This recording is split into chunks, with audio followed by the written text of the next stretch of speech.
तो उमर अब्दुल्ला साहब सहायक रेवेन्यू कर्मचारी होता है, पूरे देश में होता है, ब्लॉक में।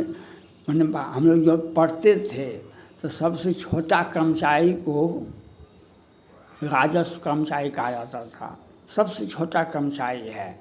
वहीं से आमजनों के लिए वह मृत्यु प्रमाण पत्र, वह जन्म प्रमाण पत्र, वह रेवेन्यू रसीद काटता है। तो ये राजस्व कर्मचारी, उसका पद बदल दिया है, लेकिन वह मूल रूप से सबसे छोटा कर्मचारी हुआ। अनुसेवक के बाद जो होता है वह 3rd ग्रेड में सबसे छोटा होता है, उसका वैकेंसी निकाला है, उमर अब्दुल्ला साहब ने निकाले हैं। और उसमें क्या किए हैं, तो उर्दू अनिवार्य है, जो उर्दू पास होगा वही तो उसमें बैठ सकता है।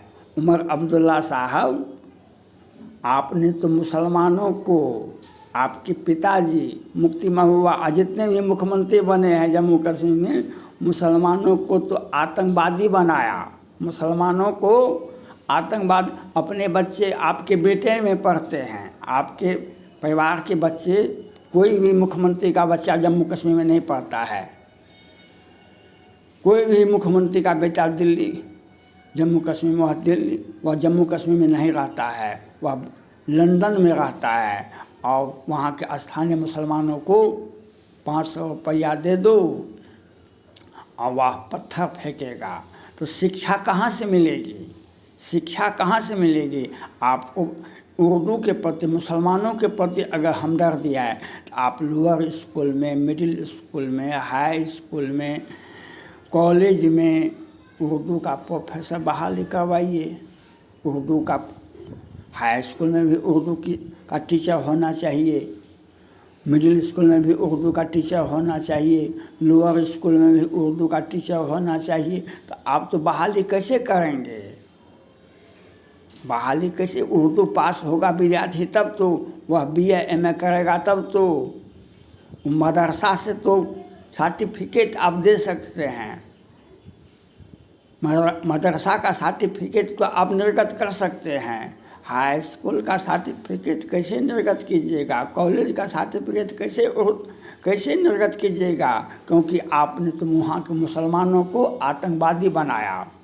और आज हिंदुओं को पहले कटवाए पहलगांव में, आइए वेलकम है, हम मुख्यमंत्री बने हैं, बहुत सारा हम राज्य का दर्जा, पूर्ण राज्य का दर्जा हमको मिलना चाहिए और हमको बहुत काम है। और वो हिंदुओं को बुला के कटवा दिए और आतंकवादियों को गले लगा छिपा दिए। अब छात्रों को, हिंदुओं को प्रताड़ित करने का एक नया तरीका है कि वही राजस्व कर्मचारी बन सकता है जो उर्दू पास हो।